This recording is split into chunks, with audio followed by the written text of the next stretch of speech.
Bismillahirrahmanirrahim. Assalamualaikum warahmatullahi wabarakatuh. Dan yang kemudian manusia dituntut untuk membenarkan dan mengimaninya inilah yang kemudian disebut dengan akidah atau keimanan. Jadi tuntutannya adalah yang diperintahkan Allah yaitu mengimani dan membenarkannya. Karena tuntutannya untuk membenarkan dan diimani, maka sikap manusia hanya ada dua kemungkinan. Yang pertama, mengimaninya atau mengkufurinya. Apabila ia mengimani dan membenarkannya perkara-perkara yang dituntut untuk diimani ini, maka dia digolongkan sebagai orang yang mukmin, orang yang beriman. Sedangkan sebaliknya, jika ia mendustakan atau mengingkari, maka ia digolongkan sebagai orang yang kafir atau orang yang ingkar. Ini berarti akidah menjadi pembeda antara orang mukmin dengan orang kafir. Akidah menjadi pembatas yang tegas yang memisahkan antara orang mukmin dengan orang kafir. Yang kedua, perkara yang oleh Allah manusia dituntut untuk mengamalkannya, baik perkara itu untuk dikerjakan, ditinggalkan, atau diberi pilihan untuk dikerjakan atau ditinggalkan. Perkara yang dituntut untuk dikerjakan seperti sholat, zakat, puasa, haji, amar ma'ruf nahi munkar, dan juga menerapkan hukum-hukum Islam dalam seluruh lini kehidupan. Perkara-perkara ini yang dinamakan dengan syariah. Jadi kalau perkara yang membutuhkan untuk diimani namanya akidah, dan perkara yang untuk dituntut untuk menjalankannya disebut dengan syariah. Setiap perbuatan manusia pasti memiliki status hukum yang kemudian kita kenal dengan asmaul ahkamul khamsah atau hukum yang 5, yaitu ada wajib, ada sunnah, ada haram, ada makruh, dan ada yang mudah, ada yang mubah. Berbeda dengan perkara akidah yang berimplikasi kepada mukmin dan kafir, perkara syariah ini berimplikasi pada pahala dan dosa. Makanya harus dibedakan ketika orang melakukan pelanggaran hukum itu. Jika dia melakukan pelanggaran bukan karena menolak hukum itu, maka dia terkategori berbuat dosa. Sebagaimana ketika pada masa Khalifah Abu Bakar, ketika itu ada sebagian kaum muslimin yang menolak membayarkan zakatnya.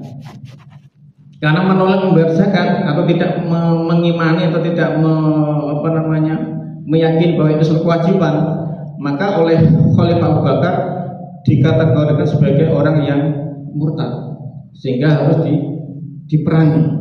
Ketika itu sahabat Umar bin Khattab menolaknya. Wahai Abu Bakar, mengapa engkau memerangi orang yang mengucapkan la ilaha illallah Muhammadur Rasulullah? Kata Abu Bakar, karena dia memisahkan antara sholat dan zakat. Jadi perkara iman itu perkara yang ketika dia harus meyakini itu. Berbeda dengan perkara kita yang berimplikasi pada mukmin dan kafir, perkara syariah ini berimplikasi pada pahala dan dosa. Pahala diberikan kepada orang yang melaksanakan hukum syarak seperti menjalankan perbuatan yang diwajibkan dan disunahkan, atau meninggalkan perbuatan yang diharamkan dan dimakruhkan. Sedangkan penyimpangan pelanggaran terhadap hukum yang telah ditetapkan, semisal meninggalkan perkara yang wajib atau mengerjakan perbuatan perkara yang haram, menyebabkan dosa. Namun demikian, perbuatan yang bisa mendatangkan pahala adalah perbuatan yang dilakukan oleh seorang mukmin saja. Ya, makanya ketika orang kafir, ketika menjalankan suatu kebaikan apapun, dia tidak akan mendapatkan pahala. Artinya perbuatannya adalah sia-sia. Sebagaimana Allah telah berfirman dalam Quran surat Al-A'raf ayat 147. Walladzina kadzdzabu bi ayatina wa liqa'il akhirati habitat a'maluhum hal tujzauna illa ma kanu ya'malun. Orang-orang yang mendustakan tanda-tanda kekuasaan kami dan adanya pertemuan dengan akhirat, sia-sialah amal mereka. Bukankah mereka tidak akan dibalas kecuali sesuai dengan apa yang telah mereka kerjakan. Jadi selama dia tidak beriman, maka seluruh perbuatan baiknya tidak akan bernilai di sisi Allah Subhanahu wa taala yang berupa pahala.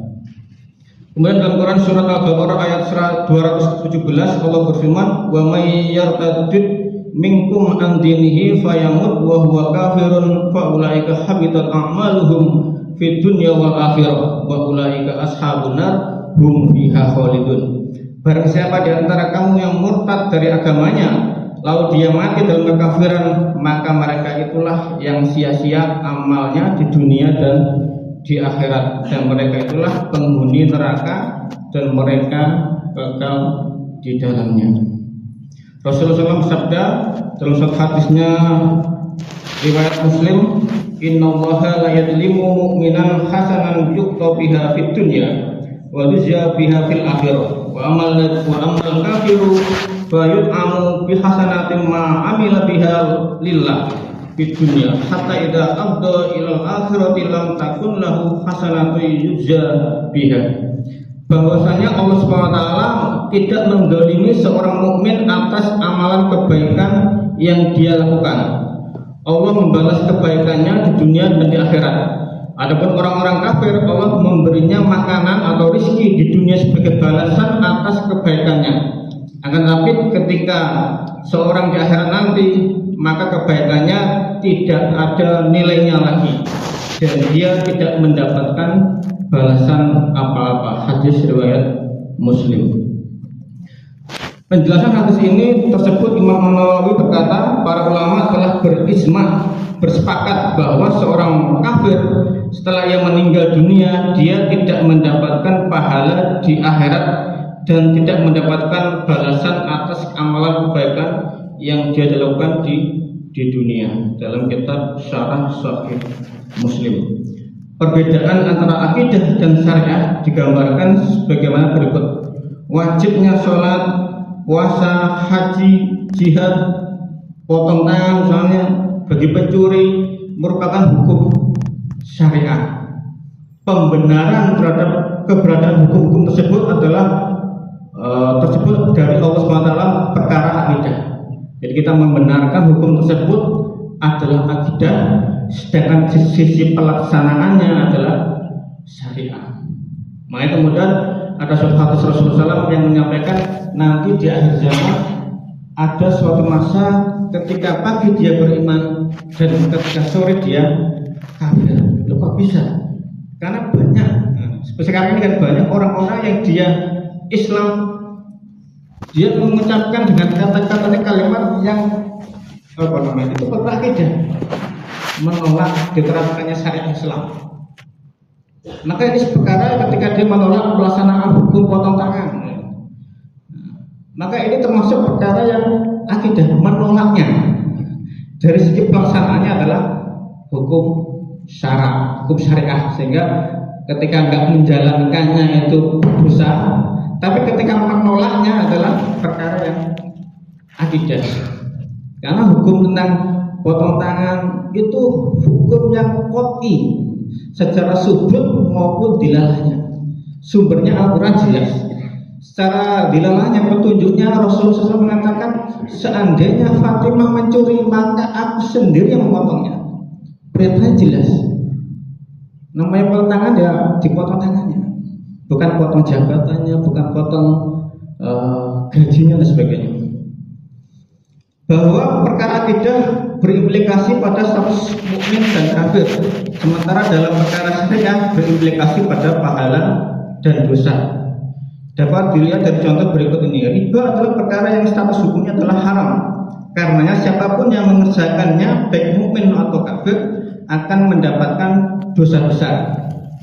Sedangkan jika ia meyakini bahwa perbuatan riba itu perkara mubah, maka disebabkan keyakinan tersebut bisa menyebabkan keluar dari Islam atau kufur.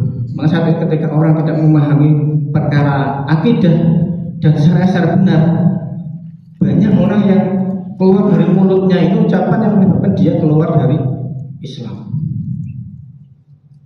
Status kafir itu tidak disebabkan karena mengerjakan riba, namun karena pengingkarannya terhadap haramnya riba yang ditunjukkan oleh Al-Quran dan As-Sunnah secara qat'i, secara benar, yang tidak mungkin ada kesalahan dari pemahaman ayat atau dalil tersebut, baik qat'i secara sumbernya maupun qat'i secara dilalahnya. Allah Subhanahu wa taala berfirman dalam Quran surat Al-Baqarah ayat 275, alladzina ya'kuluna riba la yaqumuna illa kama yaqumul ladzina yatakhabbathu syaitan minal mas. Dzalika bi annahum qalu innamal bai'u mislu riba wa Allahul bai'a wa harrama riba. Faman ja'ahu mau'izatun min rabbih fantaha falahu ma salaf wa amruhu ila Allah faman ata fa ulaika ashabun nar hum fiha khalidun. Orang-orang yang memakan bertransaksi dengan riba tidak akan berdiri kecuali seperti orang yang berdiri sempoyongan karena kesurupan setan. Demikian itu terjadi karena mereka berkata bahwa jual beli itu sama dengan riba, padahal Allah telah menghalalkan jual beli dan mengharamkan riba. Siapapun yang telah sampai kepadanya peringatan dari Tuhannya menyangkut riba itu, lalu dia berhenti sehingga apa yang telah diperolehnya dahulu menjadi miliknya dan urusannya terserah kepada Allah. Siapa yang mengulangi transaksi riba, mereka itulah penghuni neraka, mereka kekal di dalamnya. Kalau kita lihat saat ini negeri kita masih riba masih sangat jadi urat nadi perekonomian negeri kita. Makanya keberkahan negeri ini tidak akan sampai pada orang-orang, pada negeri yang dimana ketika mereka tidak menjalankan syariat Allah Subhanahu wa taala. Allah berfirman dalam Quran surat Al-Baqarah ayat 278 dan 279, ya ayyuhalladzina amanu taqullaha wa dharu ma baqiya minar riba in kuntum mu'minin fa illam taf'alu fa'danu biharbin minallahi wa rasulih wa in tubtum falakum ru'usu amwalikum la tadlimuna wa la tudlamun. Wahai orang-orang yang beriman, bertakwalah kepada Allah dan tinggalkanlah sisa-sisa riba.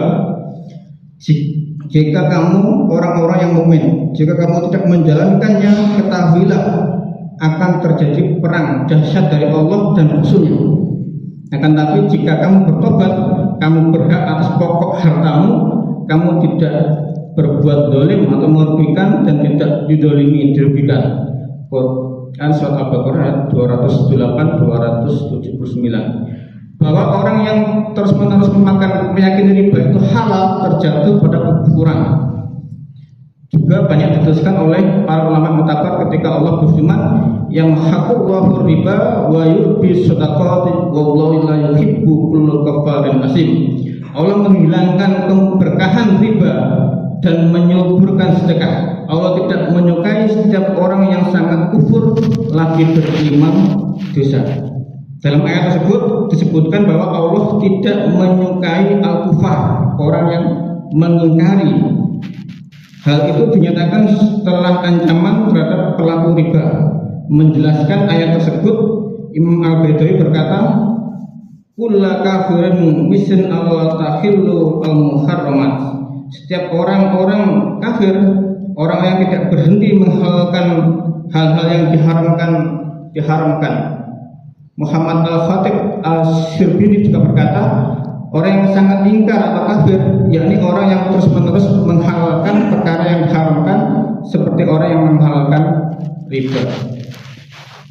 Penjelasan yang sama juga dikemukakan oleh banyak mufassir lainnya seperti Al-Ismail Al-Haqi, Abu Al-Su'ud, Ibnu Al-Aijah dan lain-lainnya. Demikian pula dengan perbuatan dosa lainnya yang telah jelas-jelas diharamkan oleh Allah. Ketika ada orang yang meyakini perbuatan yang diharamkan secara qat'i sebagai perbuatan halal, maka dia terkategori kafir. Al-Hafidz Ibnu Hajar Al-Asqalani berkata, barang siapa yang menghalalkan sesuatu yang haram secara isma, maka dia telah kafir.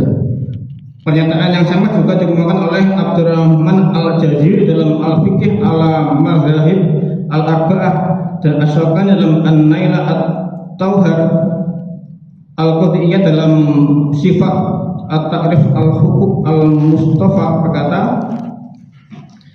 yang artinya kaum muslimin sepakat atas pengkafiran semua orang-orang yang telah menghalalkan membunuh, meminum khamar, berzina yang telah diharamkan oleh Allah setelah mengetahui haramnya perkara tersebut. Maka kemudian bagaimana kita menghadapi kondisi sekarang ini, maka kita banyak-banyak kemudian mengucapkan, mengikrarkan kembali asyhadu an la ilaha illallah wa asyhadu anna muhammadar rasulullah. Jadi ketika dia sudah terjadi kepada kekafiran, kemudian banyak-banyak kemudian kita kembali kepada Allah Subhanahu wa taala. Namun jika tidak sampai menghalalkan yang haram atau mengharamkan yang halal, maka tidak mengeluarkan pelakunya dari iman. Imam Ahmad Al-Husaini dalam Ibnu Mas'ud rahimahullah berkata, Ahlussunnah telah sepakat bahwa seorang mukmin tidak keluar dari iman dengan mengerjakan dosa-dosa apabila ia tidak meyakini kebolehannya. Apabila ia mengerjakan sesuatu dari dosa tersebut lalu meninggalkannya dan tidak bertobat darinya, tidaklah kekal di dalam neraka sebagaimana dalam hadis. Namun perkaranya kembali kepada Allah Subhanahu wa taala. Jika Allah Subhanahu wa taala menghendaki, dia akan mengampuninya, dan jika Allah menghendaki, dia akan mengazabnya sesuai dengan kadar dosa yang dilakukannya. Lalu dia akan memasukkan ke dalam surga dengan rahmatnya, sebagaimana diterangkan dalam hadis Usamah As-Samit tentang baiat. Dari orang di atas jelaslah bahwa Islam adalah din yang kandungannya berisi akidah, yaitu keimanan dan syariat atau hukum Islam. Iman dan amal perbuatan, dan iman atau akidah merupakan perkara usul pokok dan mendasar, sedangkan amal perbuatan atau perkara syariah adalah perkara furu atau cabang yang berpangkal dari akidah Islam. Mungkin demikian yang dapat saya sampaikan. Ada kurang